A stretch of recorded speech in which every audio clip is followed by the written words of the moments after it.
Hay casas que parecen guardar silencio, pero no el de la paz, sino el de un secreto que respira entre las paredes. En Amityville, en una tranquila calle, bordeada por árboles, se alza una casa colonial que muchos miran con curiosidad y unos pocos con auténtico temor.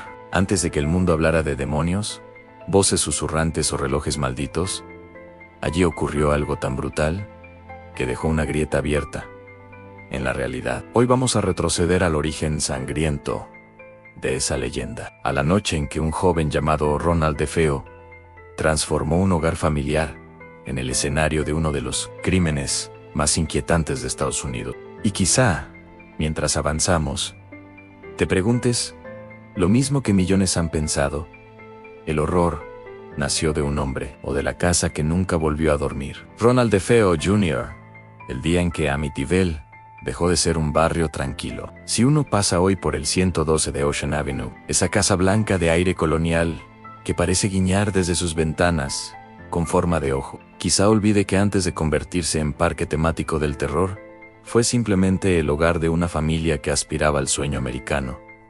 La ironía, claro, es que lo alcanzaron, justo antes de que ese sueño se diera la vuelta como un calcetín mojado, mucho antes de que Hollywood decorara la fachada con moscas, demonios y relojes que se detienen a las 3:15. Allí ocurrió un crimen tan devastador que, visto desde fuera, uno pensaría que necesitaba una excusa sobrenatural. Pero no bastó un joven, un arma y un clima familiar tan explosivo que hacía que cualquier tormenta de Long Island pareciera una amable llovizna. Un hogar brillante, por fuera. En 1974, los DeFeo eran una postal a madre elegante, padre exitoso, 5 hijos impecablemente peinados y una casa que olía a estabilidad financiera.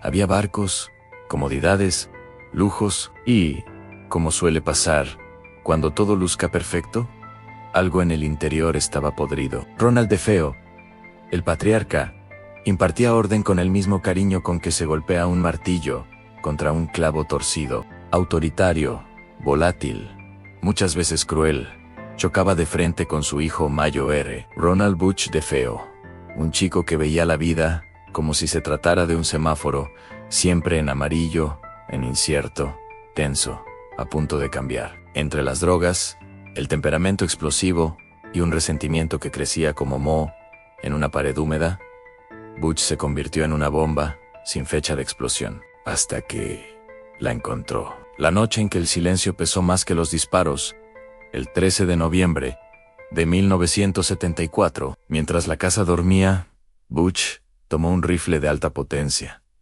y recorrió los pasillos con una calma que helaría a cualquier psiquiatra. Sus padres fueron los primeros, después sus hermanos, uno por uno, todos boca abajo en sus camas, como si la muerte se hubiera empeñado en mantener el orden doméstico. Lo más desconcertante, y ahí la historia empieza a jugar con nuestras expectativas, es que nadie oyó nada, ni un grito, ni un portazo, ni un vecino curioso asomándose a la ventana. 6 disparos de un arma estruendosa, envueltos en un silencio casi litúrgico. Uno pensaría que la casa ya estaba ensayando para la leyenda que se avecinaba. La farsa, la confesión y la frase que marcó un mito esa tarde.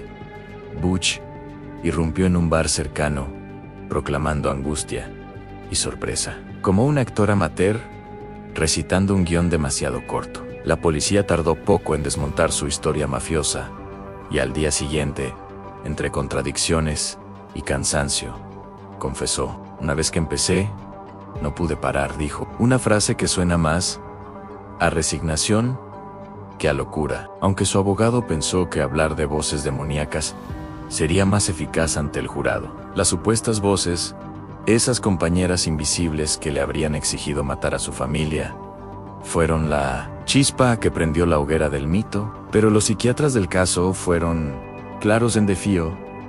¿Tenía problemas? Sí, pero no lo suficientes como para no saber lo que hacía. El jurado lo entendió igual. 6 cadenas perpetuas, sin misterio, sin demonios, sin vuelta atrás.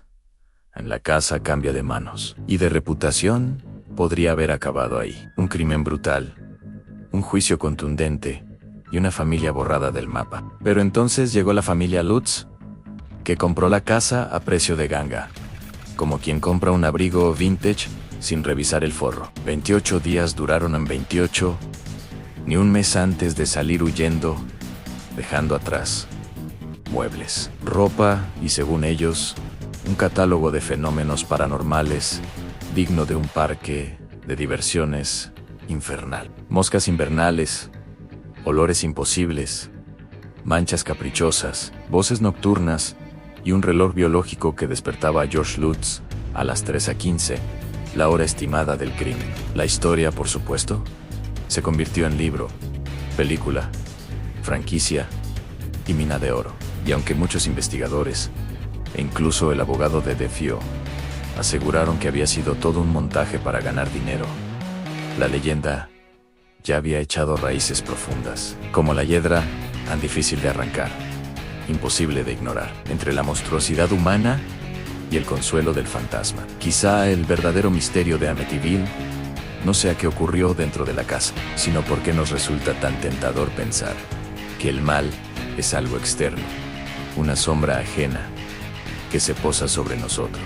La versión racional habla de un joven perturbado, adicto, atrapado en una familia disfuncional. La versión paranormal nos ofrece un villano más cómodo, un demonio invisible, un mal ancestral, algo contra lo que no podemos competir. La masacre de los DeFeo nos deja suspendidos entre dos horrores: el psicológico, desnudo y humano, y el sobrenatural, espectacular y fácil de vender. Y quizá, al final, lo que nos inquieta no es la pregunta de si la casa estaba embrujada, sino la posibilidad de que el único monstruo real fuese alguien que dormía a pocas habitaciones de distancia.